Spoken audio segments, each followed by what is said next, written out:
మీరు అనొచ్చు అన్ని రోగాలు ధ్యానం వల్ల తగ్గుతాయి అంటున్నారు కదా, మరి ధ్యానం చేసినవి తగ్గట్లేదు అంటే ధ్యానం చేస్తే కర్మలు పోవు.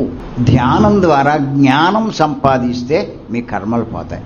భగవద్గీతలో శ్రీకృష్ణుల వారు ఎంత స్పష్టంగా చెప్పారు, జ్ఞానాగ్ని దగ్ధ కర్మాణం. జ్ఞానం అనే అగ్నిలోనే నీ కర్మలు దగ్ధమవుతాయి. అప్పుడు నువ్వు ఆ రోగంలో బయటపడతావు. కర్మ పోయింది, ఇంక నీకు రోగం ఏముంటుంది? మీరు అనుభవిస్తున్నది అనుభవిస్తే ఎలాగా పోతుంది? అనుభవించవలసిన కర్మలు ఎన్నో ఉన్నాయి మన ఖాతాలో, వాటన్నిటినీ కూడా దగ్ధం చేసుకోవాలి, లేకుండా చేసుకోవాలి. అప్పుడు మీకు భవిష్యత్తులో ఏ రకమైనటువంటి రోగాలు రావు. అవి ఎలా పోతాయి అంటే జ్ఞానం వల్లే పోతాయి. మరి జ్ఞానం ఎలా వస్తుంది అంటే మళ్ళీ ధ్యానం వల్లనే జ్ఞానం. పత్రి గారు చెప్తున్నారు కదా, ఇక్కడ ఊరికే ధ్యానం చేస్తే కాదండి కర్మ పోయేది. ధ్యానం ద్వారా నువ్వు జ్ఞానం సంపాదించుకుంటే అప్పుడు ఆ కర్మ పోదు, ఆ కర్మ దగ్ధం అయిపోతుంది. అంతేగాని ఊరికే ధ్యానం చేస్తే కాదు.